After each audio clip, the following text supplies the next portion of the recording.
Very good morning.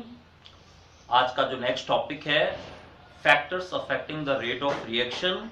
बहुत easy सा topic है। लास्ट ईयर इक्विलिब्रियम चैप्टर में भी हम लोगों ने उसके बारे में थोड़ा बहुत पढ़ा हुआ है।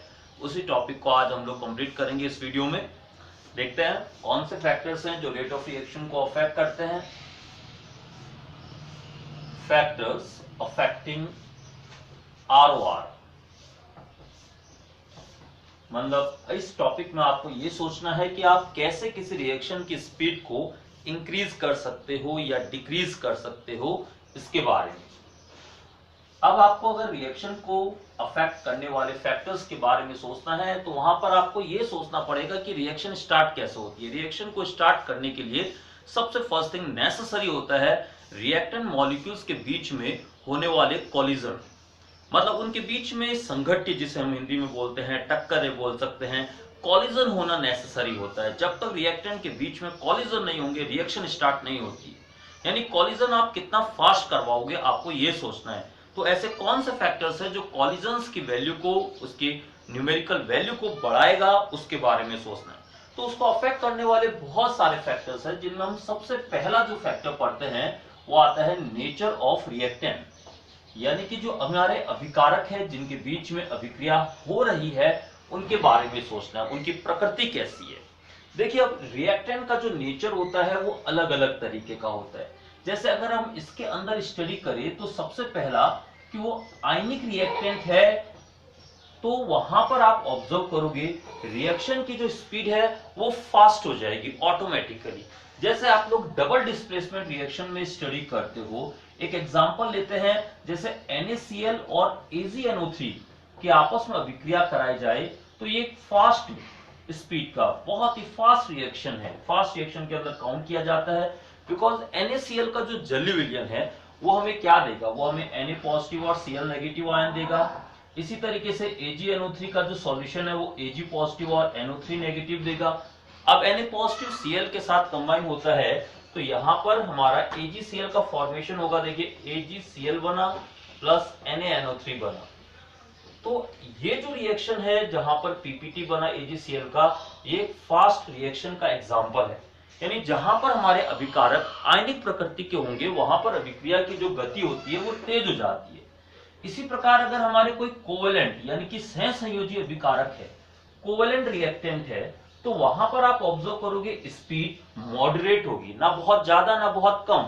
जैसे एक एग्जांपल के लिए अगर हम N2 की अभिक्रिया H2 के साथ कराते हैं और अमोनिया का फॉर्मेशन करते हैं तो इस रिएक्शन में हमें पहले N2 के बीच में जो N ट्रिपल बॉन्ड N है उसको ब्रेक करना पड़ेगा, H और H के बीच के बॉन्ड को ब्रेक करना पड़ेगा, एंड देन न्यू बॉन्ड जो हमारे न्यू बॉन्ड्स है उनका फॉर्मेशन होगा। इस रिएक्शन के बॉन्ड्स को ब्रेक करने में और बनाने में कुछ टाइम तो श्योर लगेगा। तो वहां पर हम ऑब्जर्व करेंगे रिएक्शन की स्पीड जो होगी वो मॉडरेट होगी। यानी सबसे पहला हमने देखा जो नेचर ऑफ रिएक्टेंट है उसमें वो आयनिक है या कोवेलेंट है, इसको देखा। इसी तरीके से अगर हम एक और थर्ड नंबर में चलते हैं सी फैक्टर, जैसे ए और बी तो हमने कंप्लीट कर लिया, अब सी में चलते हैं। देखिए, कभी कभी जो रिएक्टेंट है उनके नेचर में उनका होमोजीनियस और हेट्रोजीनियस फैक्टर जो होता है वो भी बहुत ज्यादा प्रभावित करता है। यानी कि अगर होमोजीनियस का मतलब है यहाँ पर समांगी से और हेट्रोजीनियस मतलब विषमांगी। अब अगर रिएक्टेंट जो दो रिएक्टेंट आपस में विक्रिया कर रहे हैं अगर उनका नेचर सेम है, जैसे उनका फिजिकल फेस की बात की जा रही है, जैसे N2 और H2 की अभिक्रिया हमने कराई, N2 और H2 दोनों गैसीय अवस्था में है, गैसियस स्टेट में, तो आसानी से आपस में मिक्स हो जाएंगे। उनके बीच में जो टक्करों की संख्या है वो बढ़ेगी तो नो डाउट रिएक्शन का स्पीड बढ़ेगा। तो हम ये समझ सकते हैं कि जहां पर आप होमोजीनियस रिएक्टेंट देखोगे उनका जो रेट ऑफ रिएक्शन है वो हेट्रोजीनियस यानी विषमांगी अभिकारकों की तुलना में ज्यादा फास्ट होगा। ओके, इसी तरीके से अगर हम फोर्थ फैक्टर में आए, वहां पर फोर्थ फैक्टर में स्टेबिलिटी फैक्टर हम लोग ऑब्जर्व करते हैं। जैसा हमने यहां पर लिखा, जो रेट ऑफ रिएक्शन है वो डायरेक्टली प्रोपोर्शनल है प्रोडक्ट का स्टेबिलिटी पर। प्रोडक्ट स्टेबिलिटी या स्टेबिलिटी ऑफ प्रोडक्ट लिखो, एक ही बात है। जो प्रोडक्ट की स्टेबिलिटी है उसके ऊपर डिपेंड करेगा। आप देखो कि जिस रिएक्शन में उत्पाद जो बना है वो अगर ज्यादा स्टेबल है, उसका स्थायित्व अधिक है, तो रेट ऑफ रिएक्शन फास्ट होता है। इसी के उल्टा हम ऐसे भी लिख सकते हैं stability of reactant, stability of reactant. यानी कि अगर आपके अभिकारक अनस्टेबल है, अस्थाई है, तो वहां पर अभिक्रिया की जो गति होती है वो फास्ट हो जाती है। इसको समझने के लिए एक एग्जांपल लेते हैं। आपने सुना हुआ, देखिए कि जो HClO4 है पर क्लोरिक एसिड, लास्ट 11th का टॉपिक था। HClO4 एक स्ट्रॉन्गर एसिड है H2SO4 की तुलना में। परक्लोरिक एसिड सल्फ्यूरिक अम्ल से ज्यादा स्थायी होता है। ऐसा क्यों? देखिए, परक्लोरिक एसिड के पास वाटर में डिसॉल्व करने पर आयनित होने की जो क्षमता है वो ज्यादा होती है H2SO4 के कंपैरिजन में। ऐसा क्यों? क्योंकि यहां पर आप ऑब्जर्व करोगे कि फर्स्ट रिएक्शन जो HClO4 वाला रिएक्शन है उसमें जो परक्लोरेट आयन का फॉर्मेशन हुआ है ClO4 नेगेटिव आयन, उसकी स्टेबिलिटी सल्फेट आयन की तुलना में ज्यादा होती है। आप रेजोनेंस के थ्रू आप उसकी स्टेबिलिटी को कैलकुलेट करोगे तो आप देखोगे कि जो ClO4 नेगेटिव है उसका चार्ज डिस्पर्सन सल्फेट से ज्यादा होता है, और इस वजह से ClO4 नेगेटिव का जो स्थायित्व है वो SO4 से ज्यादा है। तो अभी अभी हमने यहाँ पर लिखा है जो रेट ऑफ रिएक्शन है वो प्रोडक्ट यानी उत्पाद के स्थायित्व पर डिपेंड कर रहा है। प्रोडक्ट जितना ज्यादा है, फर्स्ट रिएक्शन में जो प्रोडक्ट है वो ज्यादा स्टेबल है सेकंड की तुलना में, तो जो फर्स्ट रिएक्शन की स्पीड है वो सेकंड के कंपैरिजन में फास्ट हो जाएगी। तो ये चीज हमारी क्लियर हो गई। ओके, तो ये हमारा first one, nature of reactant हमारा कंप्लीट हुआ। इसी तरीके से हमारा जो सेकंड फैक्टर है उसकी ओर चलते हैं। सेकंड फैक्टर ये बोलता है फिजिकल स्टेट। फिजिकल स्टेट, अब किसका फिजिकल स्टेट? ऑब्वियसली रिएक्टेंट है, प्रोडक्ट है, इनका फिजिकल स्टेट जो अभिक्रिया में भाग ले रहे हैं। तो होता क्या है, देखिए जो गैसियस रिएक्टेंट है, हमेशा इस चीज को हमेशा ध्यान देना है, जो गैसियस रिएक्टेंट होते हैं उनमें रेट ऑफ रिएक्शन फास्ट होता है इन कंपैरिजन टू लिक्विड और सॉलिड। वही बात आ गई जो फर्स्ट में आपको इनिशियली बताया था, अभिकारक यानी जो रिएक्टेंट मॉलिक्यूल्स है उनके बीच में जो टक्करें हो रही है उनको आपको ध्यान देना है। अगर टक्करें ज्यादा होगी, नंबर ऑफ कॉलिजन ज्यादा होंगे, कॉलिजन फ्रीक्वेंसी ज्यादा होगी, तो रेट ऑफ रिएक्शन फास्ट होगा, जो कि गैसियस रिएक्टेंट में सबसे ज्यादा होता है। इसी तरीके से थर्ड फैक्टर में आते हैं सरफेस एरिया। ये बहुत इंपॉर्टेंट रोल प्ले करता है सरफेस एरिया। देखो बेटा, सरफेस एरिया को समझने के लिए आपको एक एग्जांपल देते हैं। आपके पास इतने मोटे मोटे बड़े बड़े सुगर के क्रिस्टल्स हैं, फर्स्ट केस, और सेकंड केस आपके पास छोटे छोटे से, बिल्कुल छोटे छोटे से सुगर के क्रिस्टल्स हैं। या फिर आप ये सोच लो आपने मिक्सचर ग्राइंडर में उसको ग्राइंड किया हुआ है, पीसा हुआ है। अब आपको करना क्या है, इस शुगर को मिल्क में डिसॉल्व करना है। आपके पास मिल्क है, सुबह सुबह जो हम यूज करते हैं, दिन में भी यूज करते हैं, तो जो मिल्क है उसके अंदर आपको इसको डालना है।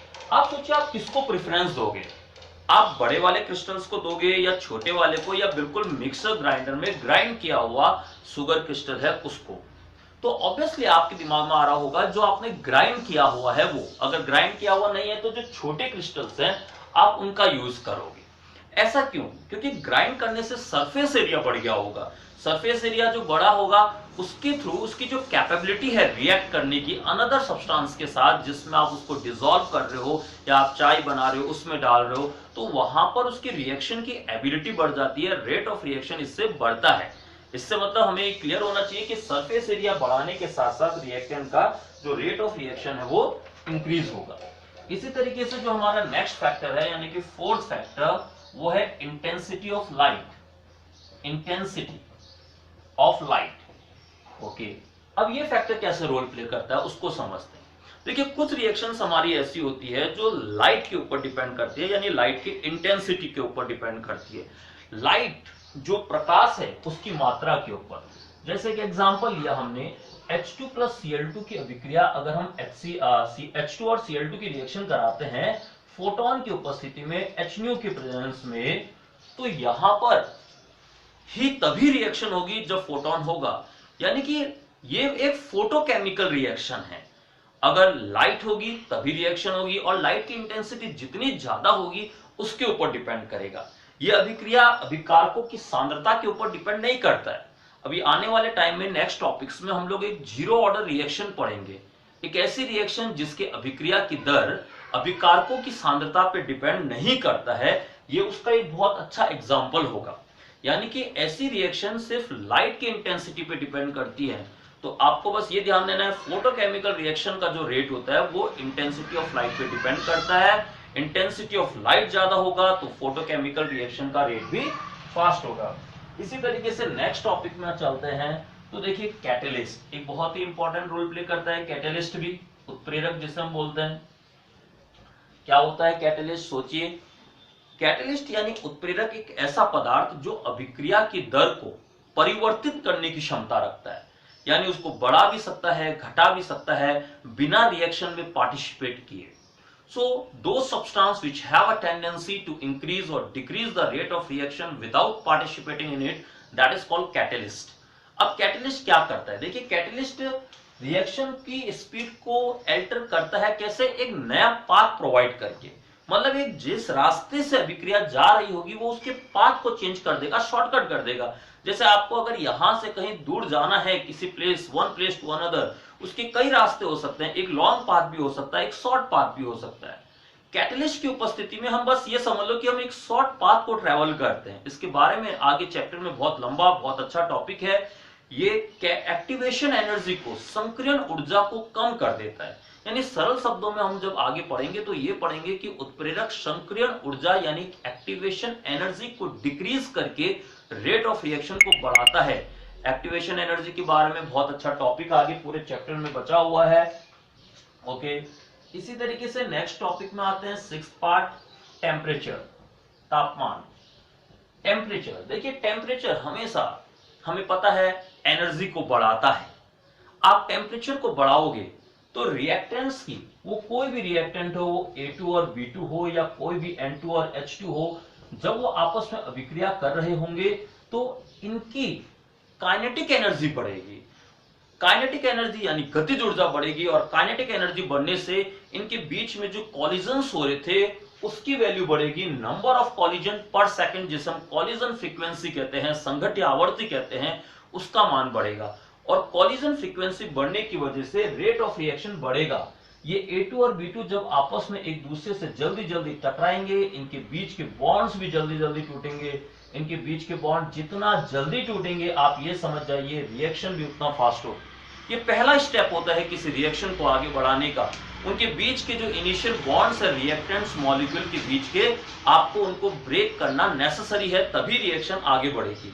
जब भी रिएक्शन होती है तो जो पुराने बॉन्ड्स होते हैं वो टूटते हैं और नए बॉन्ड्स बनते हैं। यानी टेम्परेचर बढ़ाने से, काइनेटिक एनर्जी बढ़ने की वजह से मॉलिक्यूल्स के बीच में कॉलिजन बढ़ेगा। कॉलिजन बढ़ने से रेट ऑफ रिएक्शन बढ़ेगा।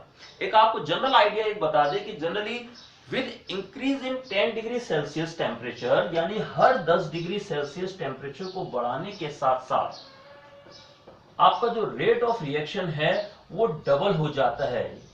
ये एक्सपेरिमेंटली हमने फाइंड आउट किया है। With every 10 degree Celsius rise in temperature, rate of reaction increases, और जस्ट यू से डबल।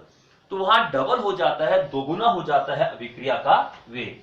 इसी तरीके से जो हमारा लास्ट टॉपिक है 7th नंबर, वो है कंसंट्रेशन यानी सांद्रता।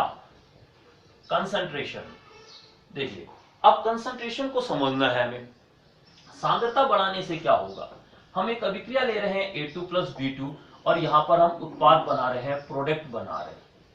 हम सोचिए कि अगर हम इस बीकर के अंदर A2 को हमने रखा और इस बीकर में हमने B2 को रखा, हम अगर ये सिर्फ दोनों बीकरों को अगर आपस में टकराए तो उत्पाद नहीं बनेगा, क्योंकि ये क्लोज बीकर है। ये क्लोज बीकर है, यहाँ कांच आपस में टकरा रहे हैं। हमारा जो उत्पाद कब बनेगा? जब A2 और B2 आपस में जब टकराए। अब अगर हम इस बीकर के अंदर ये सोचे कि भाई ये पूरा बीकर एक कर दिया हमने, ऐसे कर दिया, ओके। अब यहां पर अभी भी हमारा एक एक मॉलिक्यूल है। अब एक एक मॉलिक्यूल होगा तो ऑब्वियसली उनके आपस में जो टकराने की प्रायिकता होगी, प्रोबेबिलिटी होगी, वो बहुत कम होगी।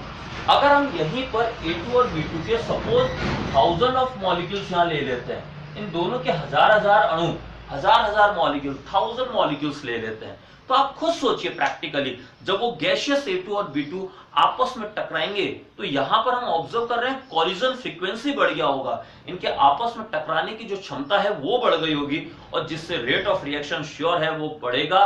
तो A2 और B2 का कंसंट्रेशन बढ़ाने से, सांद्रता बढ़ाने से अभिक्रिया की दर, रेट ऑफ रिएक्शन बढ़ेगी।